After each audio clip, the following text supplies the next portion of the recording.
100%. 100%. Yeah. Yeah, so maybe I can kick it off. Yeah, sure. It was error riddled. It was not probably what you wanted. A lot of mistakes. No, exactly that. I thought our game management at times was poor. For all the experience we have in the backs, we looked as though we pulled the trigger too quickly at times. We looked like we were disjointed. But they are obviously positives. I mean, you're 12-3 down, and you come back and eventually you're leading 27-18. So, yeah, I mean, I take that as a massive positive. Some teams would have been 12-3 down, panicked, and probably not got back in the fight.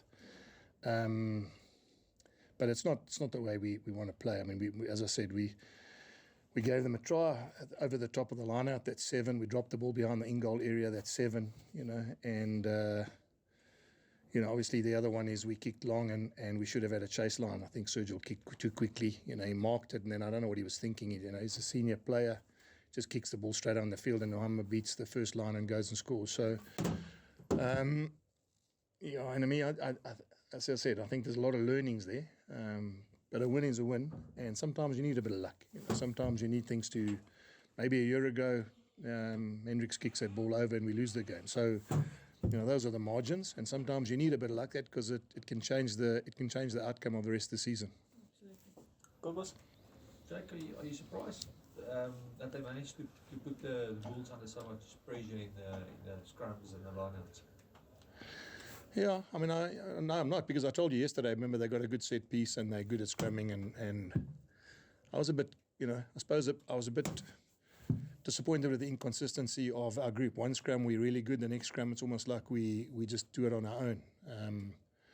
Line out was, I mean, I thought our line out was strong, especially even when we won the last line out on their ball, which just shows that but I sort of look at that game and I said to the players at the back end, Cameron Anakom, the hoot is gone. All he's got to do is basically stay up, fall to the ground, kick the ball out, game over, tries to make a line break, gets a turnover against him. We get a turnover on the try line. Someone decides we're going to run from behind our in-goal area. Those are things that you're not going to win every week if you're going to pull those sort of stunts, And you need to understand that. You need to understand. I'm talking about as a player. It needs to understand that there's got to be some sort of control and composure in those situations. But it's much easier to coach that when you've won. It's much harder to coach that if that kick goes over and then all of a sudden. What is a video session of analysis becomes an attack on the player. So I'm much happier that we can now go through that as a group and talk about what we got wrong. When you mention that, is it a good sign, if I can call it that, when you on a day when you clearly not on your best, but you can still. Well, you play golf, so you know what it's like. Sometimes, you see golfers, they don't hit every green, they don't hit every fairway, and they're still on the top of the leaderboard. And that's similar to what we have. That's not our greatest performance, and we get a win. And if Aka dummies and Hamba there, we get four tries and a bonus point. That just shows you the margins of how quickly that can change. And at that stage was 27-18. It would have been game over. So, yeah, it is one of those outings where we weren't on top of our game, but we got away with it. And that's, I need to also reiterate that 21-year-old guy steals the line out in the last play of the game. 21-year-old guy makes a mistake by carrying through the line. The only way they're going to learn, one's learned a hell of a lesson, which is win the line out, which is fantastic. The other one, who probably just thought he'll go and make a line break, will learn that that's not how you finish off a game. So, it's I'm much more relieved. I'm relieved about 12-3 down, relieved that we were leading at half-time because it could quite easily have gone the other way. And I'm relieved that we could stay in the fight till the end there, even though we probably, as I said, lucky that he missed that kick. Yeah, look, Coach, just looking at the way that the Lions started this game with intensity and hunger, pretty reminiscent of the fixture last year. Did you have a bit of fear Deja vu for that? Deja vu, exactly the same. That last kick? Yeah, well, it was almost copy and paste of what I was thinking. Nohamba gets the ball the first time, steps and runs. Last year, he tapped a quick penalty and he went and scored under the pole. So I was thinking to myself, it's amazing how sometimes the things that teams do well, they do well. I mean, they do that well all the time. That's what their strength is, you know. So it was a little bit like that. But as I said, I mean, the end of the day, you get a win, and we weren't at our best. So there's a lot of things we can be positive about. Brendan. Jake, obviously this leaves you guys quite well in fourth position now, and that's it makes it almost all the more important to go to the Spark now and win as well. Well, I mean, the next two are derby games. We got them and the Stormers, yeah. So I mean, those are defining moments for the standings on the table. It's a defining moment for the head of the conference. And so we got a couple of tough weeks of prep. But we'll have guys like Kane and Kirtley, those guys back. So, you know, as I said, we hopefully will be from a selection point of view, we'll be in a good place to actually put some more Springboks on the field. You spoke about how you went on the top of your game, but especially on the attack, if you look at the stats, I think you guys had 65% possession, 65% territory. That must have frustrated you a bit that you couldn't do more. Yeah, Brendan. I mean, we're also a bit unlucky. You know, Ambrose chips that ball over, it doesn't bounce when he scores there, you know. As I said, Akka dummies and scores, he scores under the poles. It was a time where we went down the wing with Sebastian de Klerk, and he passed it inside to David. David knocked it on. So if I'm, you know, there was enough opportunities that if we hung onto the ball, built pressure, we could have scored some more points. So it's not all doom and gloom. I mean, we scored 3 tries. The only thing which I take out of this game is we worked really hard to score 3. They scored 3 from, and I don't want to say, but they scored 3 tries from our errors and our bad judgment calls. You know that. I just want to give you a quick lesson on what I think happened in that one thing. So Anton Dupont's got a wonderful thing where he waits 10 meters back from a long kick.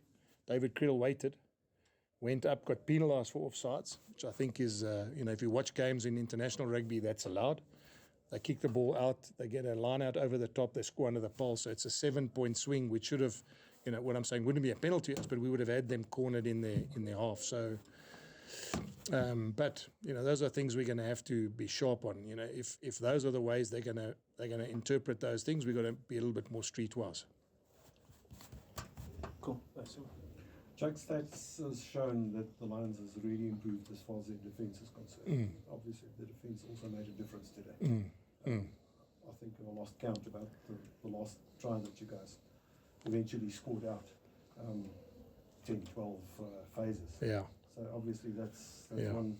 It's, on the one hand, it's good for you guys because you will play the Stormers again. Yeah. Exceptional defence. Yeah, you know, I mean, we've got to give Cash some credit. You know, he's a fitness coach, and the one thing they do very well is they get up off the ground quickly and get back into line. So even though you find like you think you're getting payback by keeping the ball, sometimes you're running into a wall that's just repeats itself all the time. And sometimes you need 1 or 2 special moments to break them open. And you know, that suppose is the disappointing thing because we didn't. You know, we had it, but we didn't finish off those. We didn't finish off those opportunities. And there were a lot of times where we ran out of our own 22, and Harold kicked the ball. It was like a 4-on-2 there. You know, so that's not generally how we would do it. You know, we would basically back ourselves there and play. But then it's ironic because at halftime you show them that, and then the second half they decide they're running from the in-goal area again. And now that's just inexperience, and I mean from inexperience on the basis of playing as a team. Right, yeah. Okay, cool. Let's check that Happy. Thanks, guys. Oh, Just one. Ashfaq's going to ask me that. One question. I knew it. Thanks, Linga. Hi, Jack. Well done on the win there. But you mentioned there about running into the brick wall. I also Lions this as well. Maybe sometimes don't you think in a tight game like this, taking a 3-pointer, whether it's a drop goal, penalty, some just to relieve a bit of scoreboard pressure could be handy as well. Because then once you do get another attacking opportunity, it's not so pressure-filled and intense. Yeah, Ashfaq. I mean, ironic thing is that we did take the 3 points to take us into halftime in the lead. I had thoughts they might go to the corner there again. So I thought at halftime we were 13-12 up, and considering that we had struggled 12-3 down, to go at the back end of that half 13-12 up for me was a positive.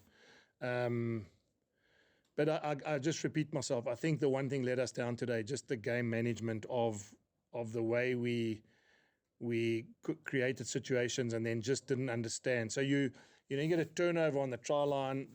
Firstly, you get a penalty. They kick it out. You stop them. They get another penalty.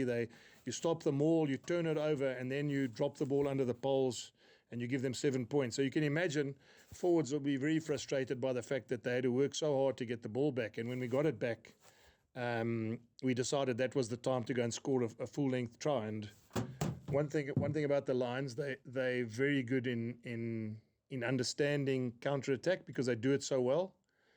And their wingers and Kewan Horn are very good at closing the outside quickly. So it's something that we're going to have to look at. Maybe against them, we're going to have to find a different way to go through them and attack. But I think the one thing they have got is they're very, very good. Edwell, Richard, and obviously Kewan are very good at understanding about what teams are trying to do against them when there's turnover. Cool. Thank you, everybody. Thanks, guys. Thanks. Yeah, thanks.